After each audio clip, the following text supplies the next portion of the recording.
What is good, everybody? Welcome back to the Blitz City Podcast, where we have yet another episode of FBS Friday. This is the championship, or really just the season review episode, because a lot has been going on. And even though the season ended in the most anticlimactic way possible, we still got to talk about it and, everything else that's going on. So, fellas, what's going on, y'all? What's good, man? What's up? Good. So, listen, I wanted to start it off with the way too early rankings. It came out for ESPN. And the top 5 was Georgia number 1, Ohio State number 2, Michigan 3, Florida State at number 4, and then Alabama at number 5. Do y'all have a problem with this? Do you think it's good? Like, what you think about this? Move Bama to 4, and FSU need to be in the top 5. Yeah, that's outrageous. I mean, 4. Florida State should be good next year, but that'd be good. Not over Bama. Like, I wouldn't even be mad if you move Bama to 3, because we still don't know what Michigan is going to be at some key positions. They're losing a lot defensively. Like, I'm cool with Georgia, Ohio State, Bama, and really after that, you can just order them however you want because it really doesn't matter. But, bro, no chance Florida State's above Bama right now. No way. Right. Coach, what's good, man? Coach. Oh, boy. Hey, what's good? Bring you on. But Coach, let me know, what do you think about this way too early top 5 ranking for ESPN? I think 1 and 2 are good. Considering what they did the last 2 years and what they bring back, I think Michigan's good. I think Bama should be 5. FSU, I don't know if I got them at 4, but I'm trying to think of who I would put in front of them besides Bama. Maybe Tennessee, maybe. But then if you put, I don't know, Tennessee, I don't know, man.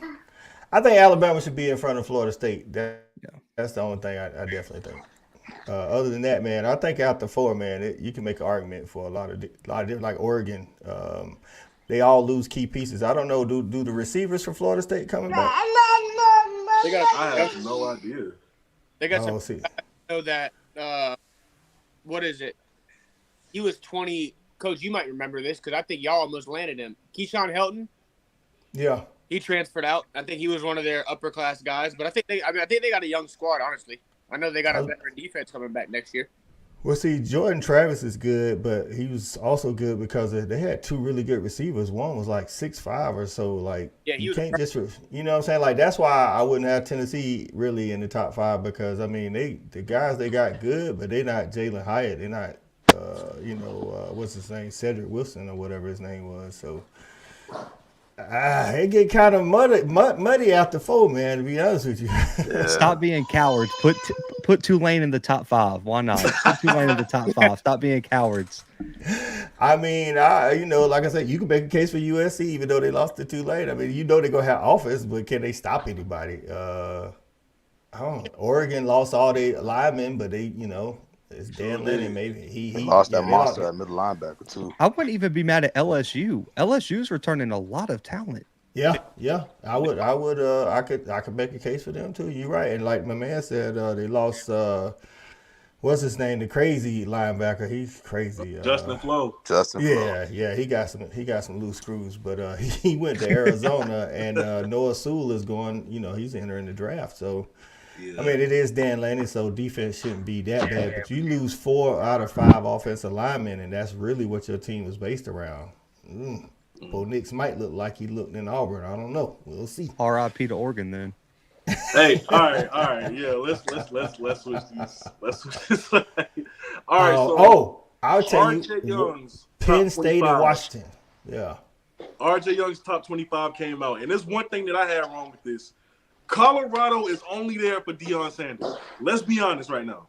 Yeah. Colorado is only there for Deion Sanders. Yeah. Why not put the Gamecocks in that slot? Like, do they not deserve to be in the top 25? I don't like that he can be biased sometimes. I just didn't like Colorado in there. But other than that, like, do y'all have a problem with this, or are y'all good? Well, let's say this. RJ works for Fox. Yep. Fox supports Big 12 and Big 10. You got Michigan. You got and Pac-12. You got Michigan, Ohio State, SC. You got TCU. You got Utah. Penn State, Look at it's all Fox teams, other than the ones you can't deny. You know what I'm saying? Yeah. So of course he's gonna put Deion there. It's Deion, and he's representing Fox. That see at the bottom say Fox and CFB. You know what I'm saying? Like they're not a top 25 team. They haven't showed us anything. South Carolina definitely should be over them. I mean, hell, Kansas should be over Oklahoma. Kansas beat Oklahoma. Truly. It is bad. I mean, as soon as you said the name of the top 25, I knew what was like. He consistently does outrageous stuff for clicks in terms of his rankings. Like everyone knows Colorado ain't the 21st best team in the country. Everybody knows that Kansas should be higher than 25. Everybody knows Bama's not 6th. I mean, come on, man. That's just outrageous. I mean, the fact that Florida State's at 14, I'd say I had a problem with them at 4, but 14 is ridiculous. Ridiculous. I'll be honest, man. TCU in the top 10 is ridiculous. Not because of Monday. They lose Max Duggins. They lose Quentin Johnston, Kendre Miller, and Tomlinson, the Thorpe Award winner, the DB, just declared today. Like, bro, it's not like they were. I mean, we saw they're not super deep. So if you lose your horses, how you replacing all that? Yeah. Fox team. Carolina deserves to be in there, especially with Rattler coming back. And I know we're probably going to touch on that topic later tonight. I mean, there's some questionables. I mean, like you were saying, Kansas. How are you going to put Oklahoma over Kansas? Come on, bro. LSU at 18. They didn't lose anybody. LSU. If you line their squad up from last year to right now, you throw LSU and how high powered that offense got at one point, LSU will wax everybody in front of them besides possibly going into like the top 8 besides maybe Clemson. But at the same time, Clemson got waxed by Notre Dame. So who knows? And then he got Florida State at 14. I mean, I don't agree with them at 4, but 14, they were playing like a playoff caliber team towards the last 5 games of the season. So Yeah. Washington, I agree with where Washington is. Washington actually finished 10-2 in the regular season, then won the bowl game. So I think they're sneaky good. They bring back that dude Michael Penix Jr. He's that guy. Yeah. So yeah, I'm not mad at Washington. Yeah, Washington Mike could be higher. To be honest with you, I mean, like I say, after 4, you can make a case for a lot of teams. So after that, right? I kind of wanted to get your guys' opinion on. Because we're losing a lot of stars like you do every year to the NFL draft or whatever. So who, in your opinion, would be a potential breakout player next season? For me, it's going to be Joe Milton. Like, I think now that he's with who he's with, I feel like he's going to come back and, give us the showing that we expected him to have at Michigan. I think he's going to be great for Tennessee. I'm willing to put stock in him, so that's what I'm going to go with. But who is it for you guys? That's a hard one right there. That's a hard one. Somebody, okay. I wouldn't say who's a potential breakout player next season. Somebody that I want to see breakout is Trey Sanders. I had a lot of love for him coming out of high school. Transferred to TCU. New thread sometimes revives people, but breakout player personally, I really, really, really want to see, a full season for Montreal Johnson for Florida, just because I think, dude, he was a problem at Louisiana. He had a great year last year, and we have Etienne Jr. behind him, Travis's little brother, and he played well too. But I don't know. It's kind of tough. Yeah, there's so many players like across. Like you still don't know. There's still so many good guys on the transfer portal. You don't even know where they're going to play yet. And I would say for me, Cameron Ward up at Washington State had a really good season for them. They had some big moments, had some big ranked wins. I think Cameron Ward up at Washington State could be the next kind of Pac-12 quarterback to break out. But outside of that, man, I think there's just too many unknowns across college football right now on January 13th, because we still got the spring signing day too in the spring transfer portal window where, man, you might have guys who you think are going to be a starter somewhere. They don't cut it out, and then they wind up at another P5 program somewhere. Well, The guy from Florida State, the running back Ward, hasn't found a destination yet, but I thought he was one of the better running backs at Florida State. Even though he stopped like last year, he was the only running back in the ACC that like averaged 10 yards plus a carry, and he started the season out this way too. And then he wasn't. I guess he ain't as big, so Norvell that doesn't really fit Norvell's I guess scheme or whatever. But if he's like James Cook for Georgia, so I'm like wherever he goes, I'm looking maybe him. And actually, in Florida, I look for Etienne to break out. I think he's an overall better back than Montreal Johnson. Like I think he's the home run hitter. I think Montreal Johnson is the hammer. You know what I'm saying? Montreal Johnson, because they're two totally different running backs. When you watch them, Montreal Johnson has the ability to be that I can run between tackles if I have to, but he can bounce runs out. He's low key kind of fast. He's had some really big runs during the year. But when I talk about overall, give me the shifty guy. Etienne's movement for being 1 year out of high school was like, I thought that he wasn't even going to have the position over Naquan Wright.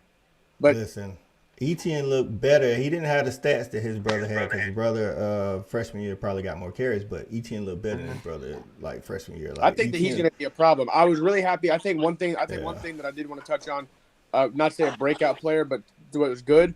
Number 2 rated guard in football from Missouri, I can't pronounce his last name, Mazzucca. Yeah. Him committing to us was huge because we just lost Osiris Torrance. So I like that right side of the line being talented. I would say too, a guy who I think he had limited time this year, Michael Williams for Georgia too, the defensive end edge. That boy's a problem.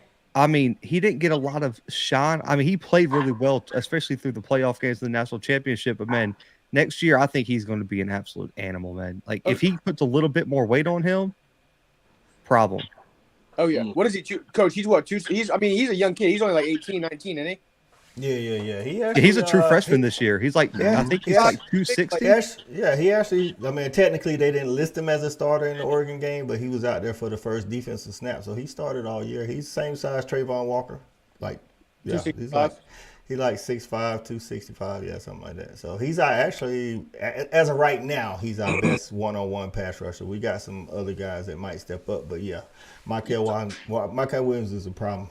You saw it in the national championship game, man. I mean, for being a young kid, he was showing some bend against some guys who saw it against Paris Johnson, the All-American tackle for Ohio State. He beat him several times. Yeah.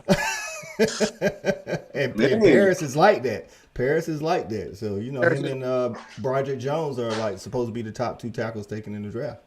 Yeah. All right, so somebody brought up the transfer portal earlier, and I kind of want to speak on that because the NCAA making some new rules, right, trying to get things under control.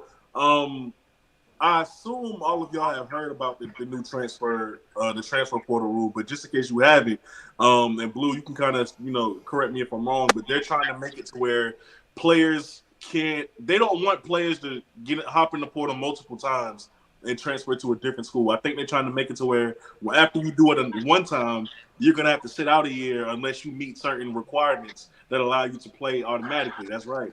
I'm with it. Yeah, I love it. Yeah, we needed it. Yeah, I mean, it just makes me mad because why change it in the first place? You're going to put it right back to the original rule.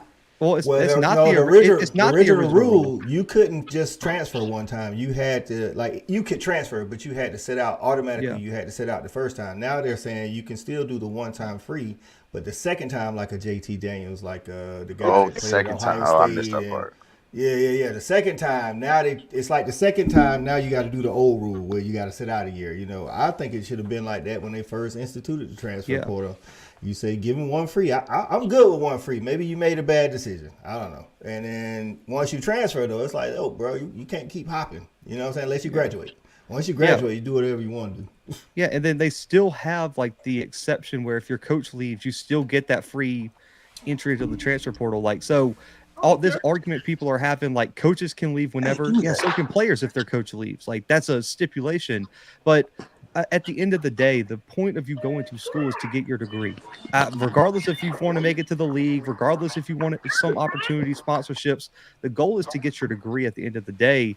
And if you're hopping schools every year, there is no chance your degree progress is staying the same and your major switching. Like, you can't get comfortable and get your degree that way. And so you've really got to protect the kids from themselves. And I know some people say they're not kids. Well, we got to pick a side. Either they're kids or they're grown men and they got to make their own decision. And then opens up a whole nother can of worms with a whole lot of issues people wanted to argue throughout college football these past few years. So people really got to decide what side of the fence they're standing on that one. Man, they still kids, man. I don't care what the age say, man. Right. They still ain't responsible for their day until they leave school. You know, their day is planned out for them from 5 a.m. to 11 p.m. every night for 4 to 5 years. You're not a grown man if you can't plan your own day. That's all I'm saying. Nah, like, I agree with y'all, man. I think these kids was transferring for, like, if you talk to them wrong, if you yell at them too loud, they in the portal. You know, I thought like it did need to be a cap on that. So I didn't mind it. Especially, I didn't even know, Blue, that they kept that rule in place where, you know, if your coach leaves, you can go. I didn't know that. So, you know, like, nah, it's really not a bad thing, to be honest with you. Like, you're still good. Like, you don't need to be transferring multiple times anyway. Because let's be real, once you transfer like 2 or 3 times, take a hard look in the mirror, because it's not just true at that point. Thank you. I was about to say, like, unless you're talking about a coach leaving, like Blue said, if you didn't for instance, Kirby has a really complex defense. So Jaheim Singletary, I had heard from a good source, you know, at the beginning of the season wasn't really, you know, comprehending the defense. Now, I watched this tape in high school. The dude is an absolute lockdown corner, but he wasn't comprehending the defense. Okay, wrong fit, transfer. Now, if you go somewhere else, shouldn't you study the defense a little bit more to see where you're going to go? He's already committed to Texas A&M. If it don't work out at Texas A&M, you can't grasp the defense, like Kobe said. It ain't always the program. It might be you. I don't know. You know what I'm saying? Like, you can't keep, like, what we're doing here. Like, I want to know, what is JT Daniels doing right now? I mean, he's at his 4th school or something like that. Oh, my God. Oh, my God. He is. Daniels is doing what I wouldn't say that a lot of people would do if they were in his shoes, but this man, he's on school 3 or 4? 4. He's on school 4. Aside from the fact that this man has tried to go to 4 different schools and try to be successful, this man has gone to 4 different universities and is throwing the name out there. And all he's doing at this point is just bagging different women on different universities, bro. That's all it is. He's just banging different girls in different area codes. I'm JT Daniels. What's up? I'm the new boy on campus. Plans for next year. Don't worry about it.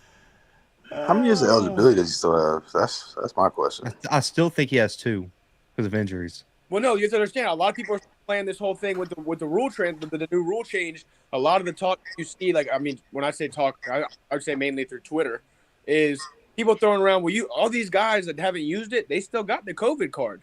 Yep. They get to play the COVID eligibility immediately. So you can play the COVID, but the school, once you pass your 4 years of regular eligibility, now it's on the school to, like, the NCAA honor it. The school's got to honor it. You basically a walk-on that they paying for. That's what, and a lot of schools, you know, if you can't get it done in them 4 years, they like, hey man, it's time for you to roll out. That Oregon kid's entering his 9th year. 8. He got 8th or 9th. 8. He had 2. Yeah, he had 2 medical. Yeah, he had 2 medical red shirts, the regular red shirt, and then the COVID year. COVID. Yeah. my man's about. And he said he don't know if he's gonna take it though. I'm like, what else you doing? My man's about to collect retirement. Hey, that could be a good idea. All right, y'all. So moving on right to the next topic. Marvin Harrison Jr., the best. Arguably the best wide receiver in college football right now. No, he is. Remove the arguably. He is. He is. I just said arguably in case anybody had any objections. You know. No.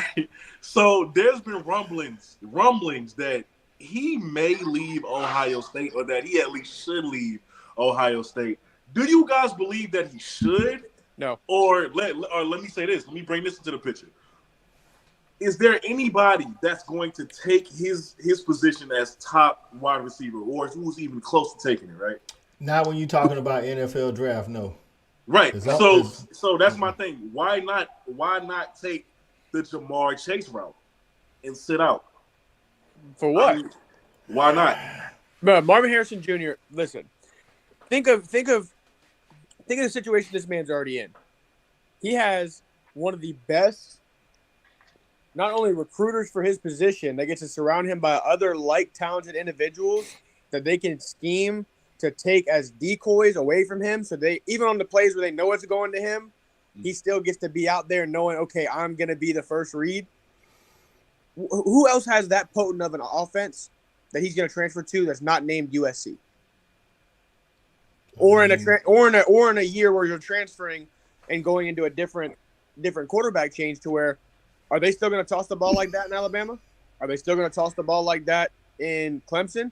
We all know Clemson's going to want to now that they got their new offensive coordinator, but is Cade like that? I mean, you got to take all those things into it. You can't transfer to a team like he can't. And this isn't a shot at you, Coach. He can't transfer to a team like Georgia just to be around a bunch of star-studded guys, because are they going to be? They know he's the man, but at the same time, I feel like you guys run a very, very balanced offense. Y'all have always been known to run the ball. You know what I mean? But have you not been watching us for the last 2 years? I was getting ready. This is what I tell my stat guy this all the time. This is what we as fans do. We see one period of a team, and that's how we judge them forever. Literally, Kirby hasn't been a run first guy since 2019. Literally, that's what I was getting ready to get. I was getting ready to say that. Now, when y'all got Todd, and if you watch, I was a Buccaneers fan. I know all about Todd Monken. Exactly. Stetson threw for over 4,000 yards this year. I don't think we're a running team anymore. Yeah, y'all want to throw the ball now, but I don't know. So I think Marvin Harrison's gonna stay first and foremost. I don't think he has to go anywhere. It's Ryan Day, man. Ryan Day's an offensive dude. I think he's gonna be fine. But if he leaves, as long as he got a good trigger man, I don't think it really matters. You know what I'm saying? Because who's gonna be his quarterback at Ohio State? Because some 5-star. Do you think not just enter the draft? Yeah, but some Stroud has not officially entered the draft. He hasn't. No, he hasn't officially. There's rumors that he's debating coming back, from what a lot of Ohio State people say. Ohio State's trying to throw the NIL bag at him to keep him. I think they want to put it out there so he has something to think about. I think, like I said, NIL is great, but when you're a top 5 pick, you got to go. NIL ain't NFL. Yeah, you never know. But for me, there's a few schools that you can't transfer up from, in my opinion. You could transfer across, like a lateral move, but Georgia, Ohio State, Alabama. You might could throw a Clemson or someone in there, a USC, but you're not moving up in terms of status at a program. So wherever he goes, all you're doing is putting your usage at risk, depending on if you make an informed decision or not. He's a first-round pick, regardless of where he plays, regardless of what he does. And I'm hoping he doesn't sit out a year. I hate that. I hate that. The whole JaMarr Chase, because if you flipped it and the school said, hey, we're not going to honor your scholarship, everyone would have a damn outrage. But if he sits out, does he still expect to finish his degree? Does the school have to honor that? Yeah, so your daddy up Marvin Harrison, he probably don't need that money. Try facts, but that's a fact. But not everyone's him though, is what I'm saying. Does that set a precedent? JaMarr Chase wasn't, in that same situation, but I think they still pay for his schooling. I think if you sit out, man, and you ain't hurt and you ain't practicing playing, then you a normal student, and we're gonna need that money, bro. We're gonna need that tuition check. To be honest, the school has to honor your scholarship for the rest of the year. Because when I left Lenore Ryan, I told them in February I'm transferring. They have to honor that scholarship to the end of the actual year. Because your scholarship is renewed every year. Yeah. But you told them in February they had to honor it until May. They didn't have to honor it. But if you say you're sitting out the rest of the next season, the following season is a whole new school year. Yeah. That's what I'm saying. Oh, okay. Yeah. And if I'm but you're right. When he sat out, they had to, to honor it till May. But when August come around and new classes start, that's a whole new season, and they know you sitting out. If he finagled the system a little bit, maybe. If you wait to announce it after fall camp, maybe. Yeah. Listen, they'll send that tuition check and say, listen, we need that money. I don't know, man. That's crazy. I don't think Marvin Harrison should do that, man. You're right. Yeah. He probably got some NIL too, so Marvin Harrison. So I don't think he should sit out, man. Like he loves football too much, really, I think. So and plus, I mean, let me just say that I don't even think his dad would let him even. Yeah. Like an old school guy like that, like he ain't letting you sit out to get to know. Like it ain't happening. I'm just throwing that out there, just to see what y'all thought. But moving on to Blake Corum, he decided that he's going to return to Michigan for another year. I didn't know how to feel about it because I'm like, you already got hurt. You were running back, taking a lot of hits. If you could leave, I mean, I feel like the draft stock would have been fine because we all know how great you were before the injury. Maybe you should have, but do you like the fact that he's returning to Michigan, or do you not like it? I like it. Yeah. I only like it because he plays with Black Air Force energy. I like him. I like returning because I think that returning for him, he wasn't going to be the number one running back off the board. And I think there's I think that there's two for sure that are more gifted than him. Mm-hmm. I think him going back there and proving after the injury, if he puts up the same numbers and they have a similar season next year coming out, I don't think that he's going to have much competition. So it could be a chess move. But at the same time, is who's going to break out, who's going to do what. I think he's probably going to he's making the right decision. But last year, I don't really remember, did Blake Corum do good? Not this past season, but the year before. Did he do that good? Yeah, he did. He was just splitting carries. Yeah, I mean, he split carries with what's his name? Well, Donovan Edwards.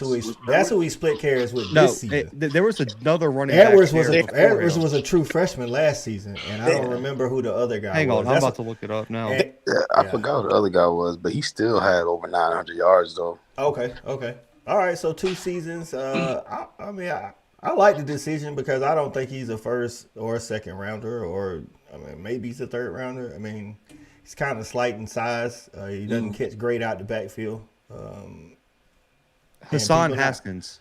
Haskins. Yeah. And so Haskins maybe he wants, like my man said, maybe it's a chess move. You know what I'm saying? Maybe he wants to be a higher draft pick. Because next year it'll be a lot less people. I mean, he coming out with Bijan. You know what I'm saying? I don't know. Pittsburgh running back, is he an upperclassman? He was nice. I'm trying to remember. I can't pronounce his last name. Abanikanda. Abanikanda. I think he's a junior. I think he's coming back.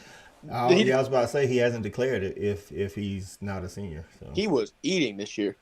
Facts, he was. All right, so what about Spencer Rattler? The guy everybody loves to not like. First of all, we all know the best decision was for him to come back to USC. So I don't even have to ask y'all, do y'all like him or not? But I would like to know, in y'all's opinion, what would a successful season? I mean, like the ceiling for USC. What would it do for his draft stock? I need to see him perform against good teams. I don't think.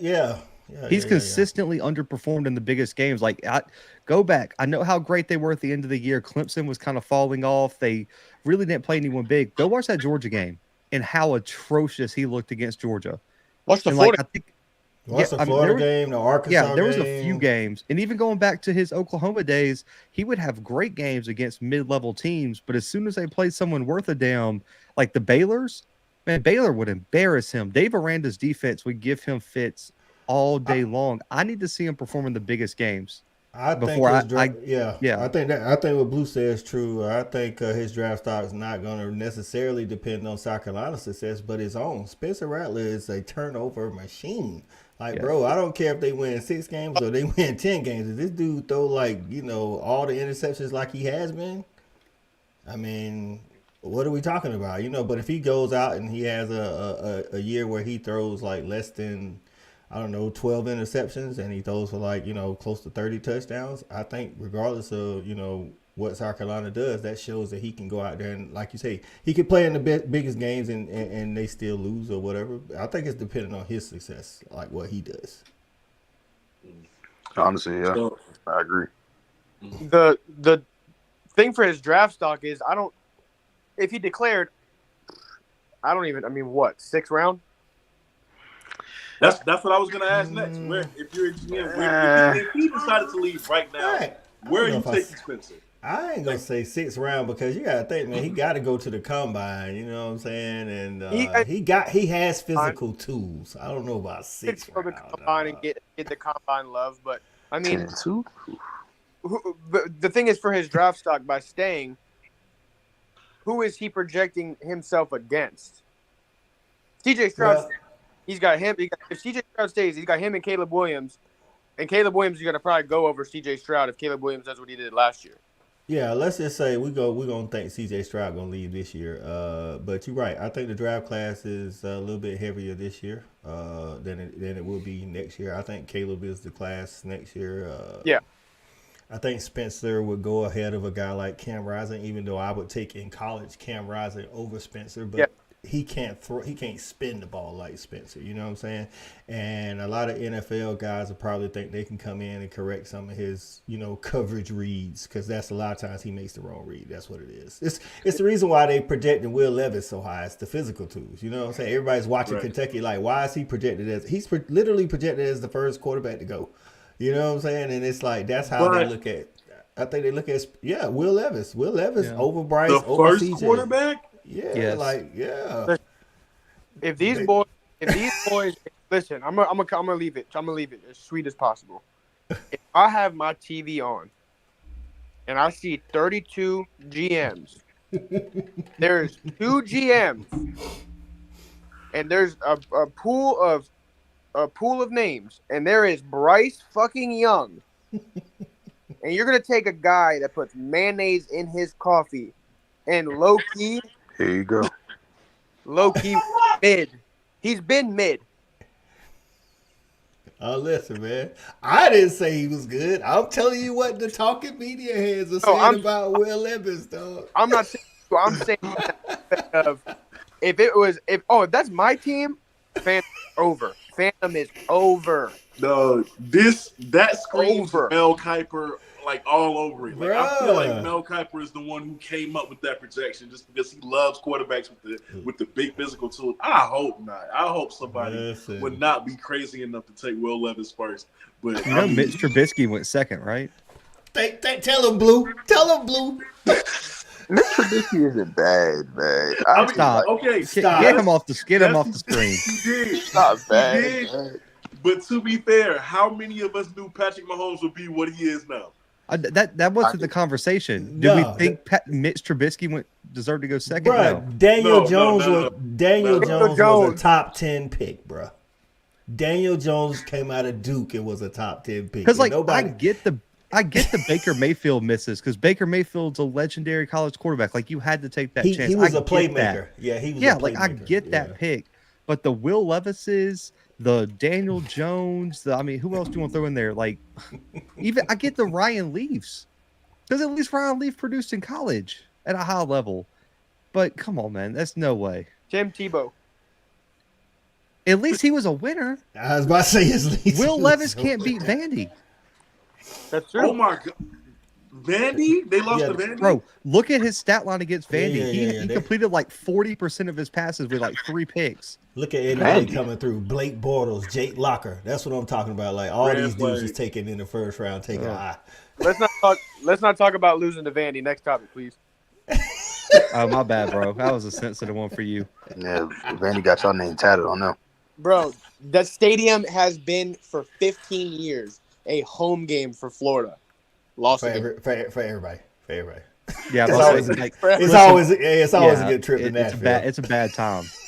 All right, so y'all, let's get into the national championship, right? What we all really want to talk about, and what an embarrassment that was if you're a fan of one team. But after the game and the following days, you've seen a lot of people on social media saying, and Blue, you know exactly where I'm going. I know. I'm nauseated. Bama would have been, like the playoff committee got it wrong. Do you side with that? Because of me personally, I don't get the TCU hate. Yes, that was a very horrible showing versus Georgia at the national championship. But they earned they're all the way there. You see what I'm saying? Like they had to win the semifinal playoff game to get to the national championship. They had to win. They had to go undefeated. Like they had to do a lot of convincing just to even get to that spot. So I don't hate them for showing up to the national championship and playing like how they did. I'm mad that they gave that showing, but they earned their way there. Like, to me, Alabama, if you wanted to be there, maybe you don't have a struggle win versus Texas or Texas A&M. Maybe not. Maybe you don't lose to LSU, and maybe you will be there. But I mean, what are you guys' opinion on that? Kobe, we talked about this on last week's show.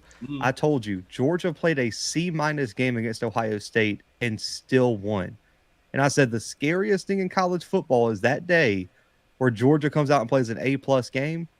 You saw that on Monday night on national TV. What happened when Georgia clicks on all cylinders? What's happening is people are blaming TCU for Georgia just being that good. And they don't want to give Georgia any credit. I don't care if you trotted out Michigan, TCU, Alabama, Clemson, USC, Tulane, whatever, Utah, Washington, doesn't matter. Everyone's getting beat that night against how Georgia played. Nobody wanted to see Georgia when they played at that level. No doubt. The business side of it, did the CFP screw it up? Yes, because they could have made so much more money with the rematch of Michigan, Ohio State, and they could have let Georgia make love to TCU last week. But it just showed, like you just got to understand, they played probably one of the, aside from the Mizzou game, that's probably the worst that Georgia played all year. I mean, to be honest, I knew Georgia. I say this every week. The fact that Georgia has a tight end playing slot, I already knew it was going to be something crazy. So, I mean, me being a Trayvon Boykin fan growing up, I wanted just to see TCU make it. I knew they wasn't going to win. But just like you said, when Georgia plays at an A+ level, it's dangerous. And when their slot tight end starts shifting their best DB, I already knew the game was going to be big. It's like what Blue said, man. Basically, people really are taking this hard because they don't want to give Georgia the credit to say that Georgia was that good when they played that good. I think Ohio State caused us to play, our C- game. I'm not saying we just came out there flat. I think Ohio State, I've been saying it for 2 years, Ohio State is the team that I didn't want to see. Because they got guys, they got dudes, they got a lot of dudes, you know what I'm saying? And I knew they was going to be a hard game. They missed the field goal. They let us off the hook. So, but TCU just ain't in that class. But they were well deserving of it. They only lost one game all year, man. And if you go back to like the AP poll, they had more ranked wins than all three of the other teams. And if we're saying TCU shouldn't have been there, then I guess Michigan shouldn't have been there either because they hung up 51 on Michigan. So the Big Ten champion who was undefeated. So, and if you start going down that road and then people is like Alabama should have been there. Why? Because their name is Alabama. That's it. That's literally it. They lost to a 4-loss LSU team. I don't care if it was at home at night in Baton Rouge. You big bad Alabama, go in there, whoop their ass. I don't care. Like, handle it. Handle it. That's what you need to do. Handle it. You struggle with a mediocre Texas team, so I don't want to hear that. You know what I'm saying? And like Blue said, man, we played bad Texas A&M team. A bad Texas A&M team, exactly. And you lost to Tennessee. Let them hang up 50+ on you. You know what I'm saying? So I want to hear that, man. TCU got in there. They won the games. Styles make fights. Their style of fight just wasn't a good matchup for like you said, an A+ Georgia effort. Thank you for saying that. Georgia was on the way to the game listening to Bump and Grind by R. Kelly. You know something I did like about TCU, though?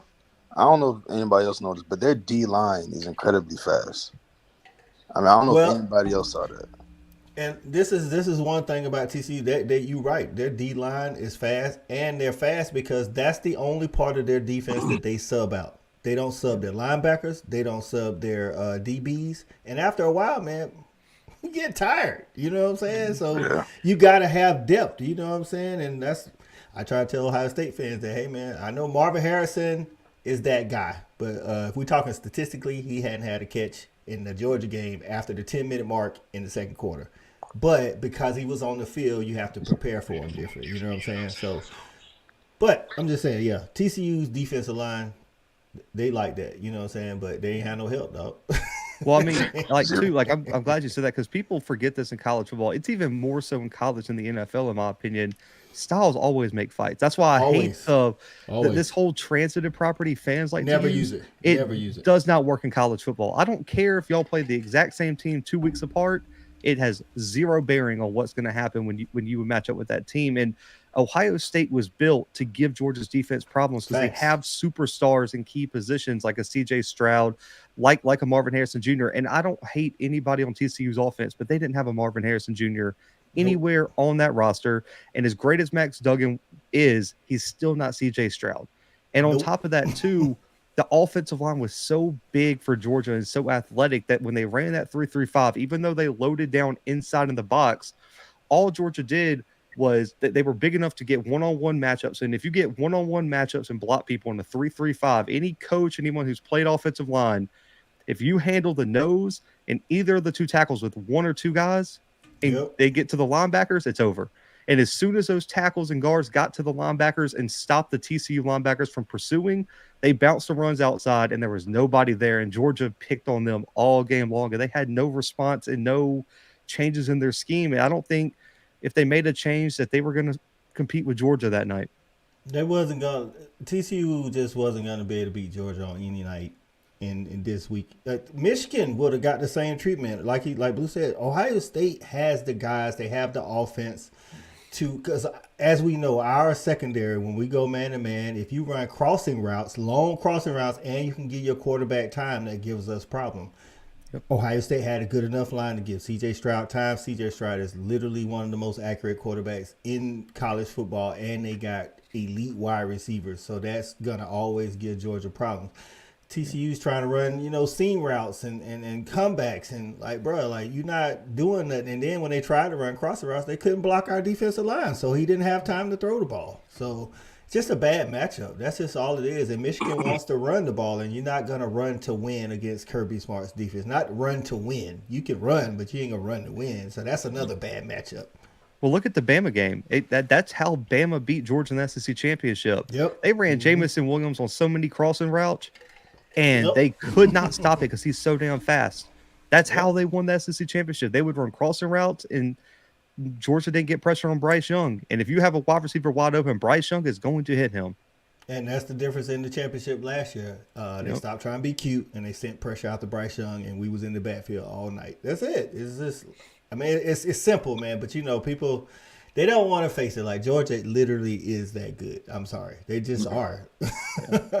When you look at the comparison, the talent of the rosters, like, we talked about it last week. Like, you guys had, 15 4-stars or however many 5-stars, and you look at TCU's roster and the majority of their players 60-something are 3-star prospects, only 1 5-star, a couple 4-stars, and I was just like, my God, when they showed that same graphic for Georgia Ohio State, it was neck and neck, 15-15. It's like they had as many 5-stars as we got. Difference is our 5-stars on defense, theirs is on offense. And as we know, we're in the offensive era, man. So it is what it is, man. Ohio State, to me, that's why I said that preseason poll. I think Ohio State, I don't know who's playing quarterback. It don't really matter. I think it's Ryan Day, and they're going to have a 5-star back there quarterback, and he's going to be able to spin that ball. So. And, I kind of feel like this is why the 12-team playoff that we get ready to go into is just much, much needed, because I don't ever want to see a 65-7 national championship game again in my life. I think it was reported that 17.2 million people watched the game, which is the lowest for a title game since the BCS in 1999. That's ridiculous. No team should get 60. Y'all could have hit 80. Okay, so let me ask you this, though. So outside of Ohio State and Georgia, who could beat TCU like that? I don't think Ohio State beats them like that. Honestly. I don't think Ohio State has the defense. Yeah. I think Ohio State beats them, by probably about 17, but it'll be a shootout initially. But you're right. But that's what I'm saying. But those two teams, let's think about it, man. USC almost was in the playoffs. They not beating TCU. I don't think they're beating TCU. You know, Michigan They lost to obviously couldn't Tulane. beat. Yeah, I'm like, Michigan obviously couldn't beat TCU. So when we go to the 12-team playoff, I'm not. Who's to say that TCU don't go through whoever's in the first round? And I think they should have did if people to make people happy, which I knew they wasn't going to do, is put TCU at 4 because they lost the championship game and put Ohio State at 3. Then you probably would have had Ohio State. I would have been picked in Ohio State Georgia championship because on indoors. Ohio State beats Michigan. Something about the cold weather. I don't know what's going on. Ryan Day and the cold weather, but they don't perform well. So get them on some turf indoors, though, bro. They like the St. Louis Rams with Kurt Warner. All right. So we're going to end the show with the same thing that we've been doing since we started this. Overreaction, not overreaction. And I feel like I got some very wild ones from the internet. But we will start off real mid. All right. So overreaction, not an overreaction. Arch Manning will replace Quinn Ewers as QB1 at some point next season for Texas. No, not an overreaction. Not over. Y'all really feel that way? Quinn Ewers is average at best, bro. It's sorry. The name. I haven't been impressed with Quinn Ewers. First opportunity for him to get hurt. It'll be week 4. I'm gonna say overreaction. I don't think they pull Quinn because I don't think Arch is gonna be ready. Okay. I don't think Quinn is ready. No, I don't think either of them are ready to win anything next year. But like, it's going to be a situation where I think he gets time, but I don't think he takes over as like the full-time starting quarterback unless it's late in the season and they got nothing to play for. Yeah, that's the thing, right? Like, say like, okay, they win a game, but Quinn like has like a not so good performance. I think you are going to immediately hear from the fans, "Where's Arch? We want Arch," and like, there's going to be pressure to put him in. You feel me? Like that's what I think. I think it could be pressure because Texas is different. You know, those alumni are different. You can't be. I mean, I know they like Sark, but you can't keep losing in Texas, bro. They spend too much money, dog. Way too much. They probably got the biggest boosters. They probably have the biggest boosters in college football next to USC, Notre Dame, Texas A&M. Yeah, Texas A&M. Texas. At the end of the day, it's oil money. Oil money. Yeah, I think, like you said, Kobe, I think the pressure may get to them if they're not doing good. Like, if they're doing good, then but if they're not doing good, I might have to make some changes. Yeah, I think it's going to be like another Kelly Bryant and Trevor Lawrence situation. Good. All right, so this year's Georgia Bulldogs team would have beaten 2020 LSU. No. The 2019 LSU? 2019? 19 LSU. Oh, yeah, 19 LSU. I think that I saw there was a stat. They ran a simulator based off of performances, potency of offenses and defenses.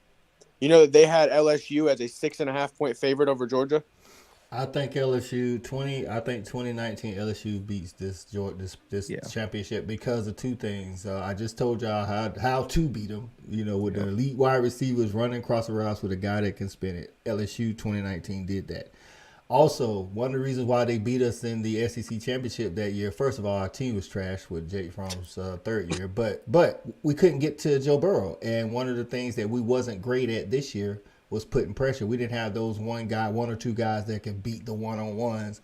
We had to manufacture pressure, and Ohio State did a good job protecting. I mean, I know we sacked them 4 times, but overall they did a good job of protecting C.J. Stroud, and I think it would have looked a lot like that. You know what I'm saying? Plus, Joe Burrow was that guy. You know what I'm saying? So I think I would give 2019 LSU the edge.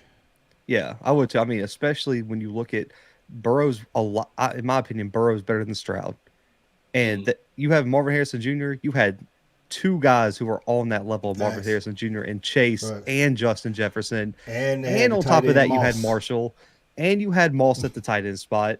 And you had an offensive line. Clyde Edwards-Helaire. Yeah, Clyde Edwards-Helaire. And he could catch out the backfield. Yeah, they was loaded. I mean, they were just too loaded. I mean, bro, that offense is one of the most potent offenses in college football history. I mean, we would have needed this year's Georgia offense with last year's Georgia defense. There you go. That you had to combine them because it's going to be tough to compete. And also that defense, as much crap as LSU's defense got, in the crucial moments, they consistently made a play.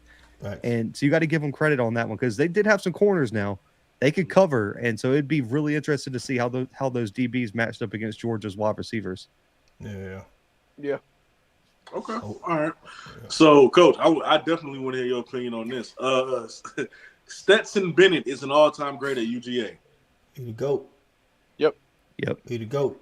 Yeah. We had our show last night, and we got former players. We had Kendall Milton's dad on. Like, he's the GOAT, bro. I mean, is Herschel the best player to ever play at UGA? Yes. But Stetson's the best dog. Like, I mean, what'd you want? Like, this dude was 4 playoff games, 4 MVPs, 2 natties. What we talking about here? He threw for 4,000 yards. Aaron Murray didn't even do that, even though he threw for 3,000 4 years straight. I mean, what we talking about here? How do you reply when people throw his age up against him? Like, oh, you're 25. Like, how do you feel when people say that? That's ignorant. I say all year they was telling us how, and even in the Heisman ceremony, they was talking about Hendon Hooker got robbed. Stetson Bennett, birthday, October the 28th.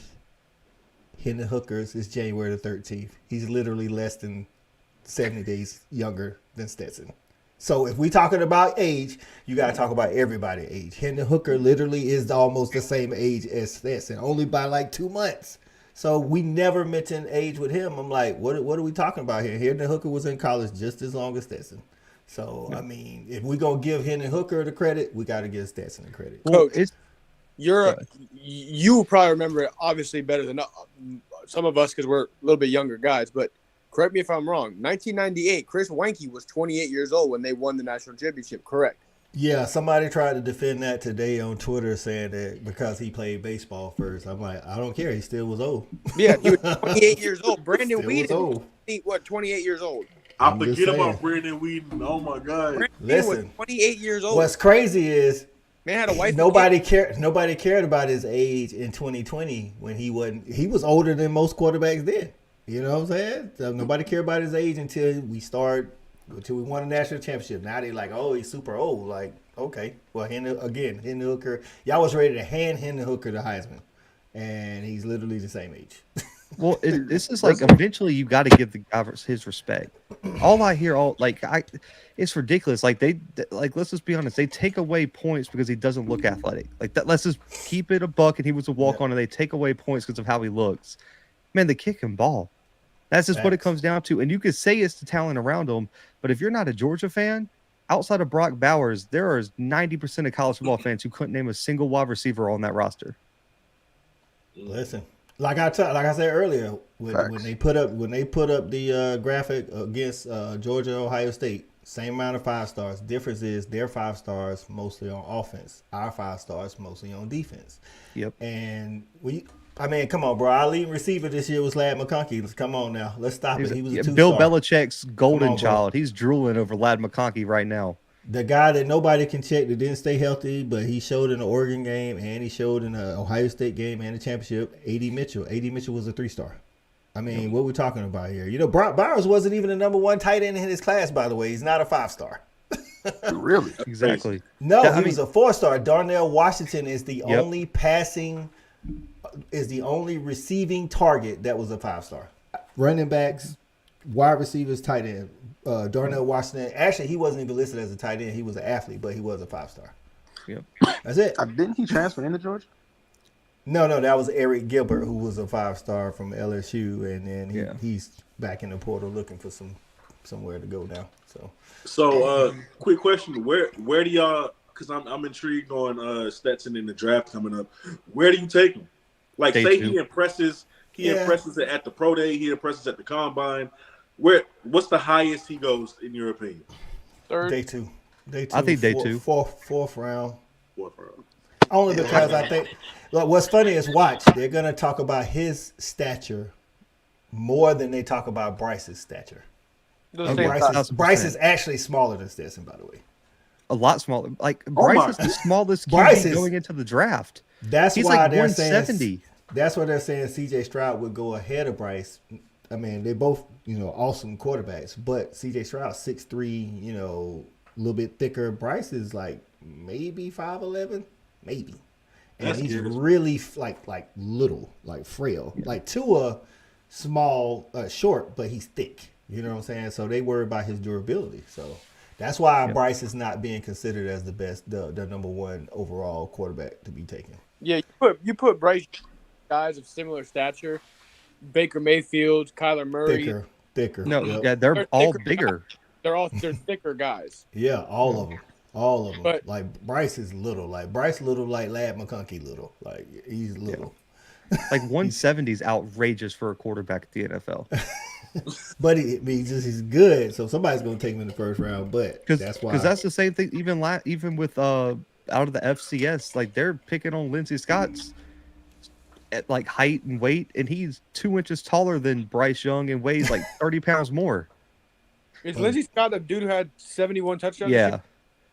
But with Stetson, though, guaranteed they will definitely talk about his stature over, more than way more than they talk about Bryce, even though they will talk about Bryce's stature. Yeah. Okay. So, yeah, he doesn't pass the eye test. Exactly. All right, so last one for the night. This comes from Joel Klatt himself. I love Joel Klatt, right? UGA now runs college football. It is no longer Alabama. UGA made a statement in the national championship that they now run college football. Coach, I'll take this one. Coach, I'll take this one for you. Not an overreaction. Until someone beats Georgia, they run it because they've beaten Bama in their last opportunity. They've handled Ohio State. They got the biggest win. They're out recruiting everybody. They're out developing talent. And Kirby's I said this on, I think, your show, Kobe, or it might have been mine. Right now, not in terms of longevity argument of total career. This second, Kirby Smart is unquestioned, should be consensus best coach in college football. Yeah, I think Alabama I personally think they're the only dynasty currently in football. But if you're talking about current, in the moment, right now, you got it, man. The last 2 championships run through Athens, man. I mean, I don't know how you argue with that. You know what I'm saying? Like I say, Nick Saban is still the GOAT right now. And Alabama's still the only dynasty. I personally don't consider Clemson a dynasty. They only had. No.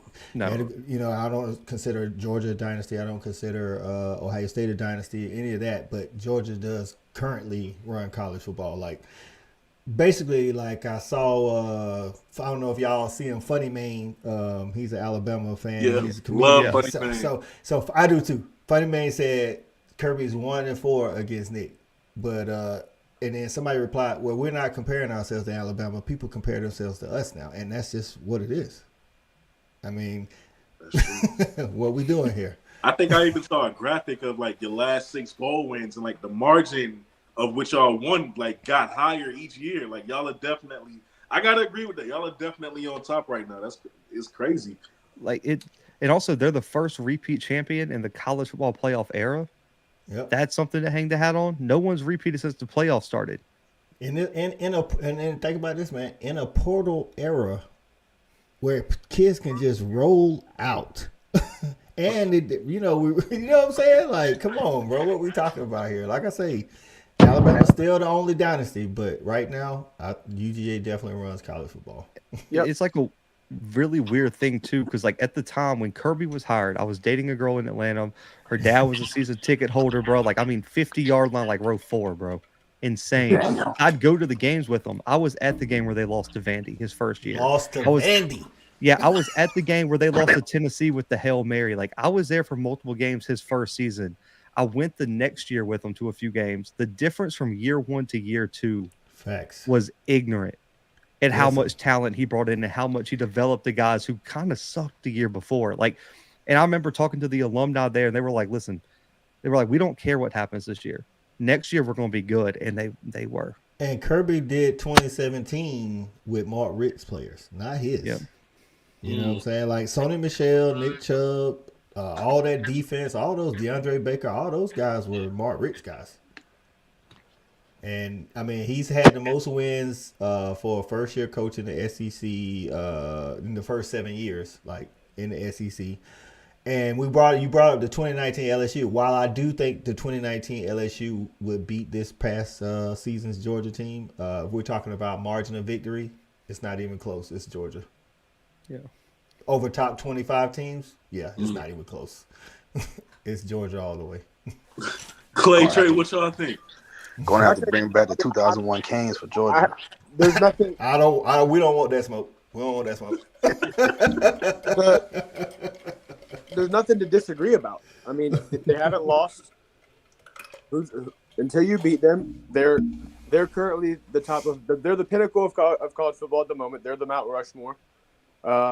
Like he said, I don't agree that there's any other true dynasty aside from Alabama. I mean, Nick Saban's still alive. He's still breathing. Still Nick Saban. They only have over the last 5 years, they have 6 losses by a combined total of 30 points. I mean, come on, man. It's Georgia's got it now. Nick Saban's still going to do his thing, but I think Clemson did fall off. Clemson hasn't done anything since. When I say anything, I mean New Year's Six bowls. You want to hang your hats on that and be Dan Mullen, then you can do that. And I think to take them to take the mantle, it has. You laughed at that, Blue. You know what that's like about. Dan Mullen was teasing like this. The only team that can really take the mantle is Alabama. Like, if Ohio State wins the national championship next year and Georgia makes the playoffs but loses to Ohio State still doesn't run college football. You know what I'm saying? It's like back-to-back championships, 3 championships in his first 7 years. I mean, we still but if Alabama wins next year, then they're back on top because they've done it seemingly every other year. Like you have to beat them in a championship or stop them from winning another championship and be named Bama to take that mantle from them right now. Yeah. All right. Hey, there you have it, man. Last episode of probably the season. This is the off season, not much going on, of FBS Fridays. Guys, this was great, man. Thank y'all so much for taking time out of y'all schedules to be a part of this. I appreciate it. Yes, sir. Thank you. Appreciate you having me. Yeah, for sure, man. All right, man. So for everybody watching, I appreciate y'all tuning in. We're gonna be with y'all next time. If there is another episode with news to talk about, then I will announce it. And, we'll get that going. But until then, we'll see y'all, man. We out. We out. Go Dogs.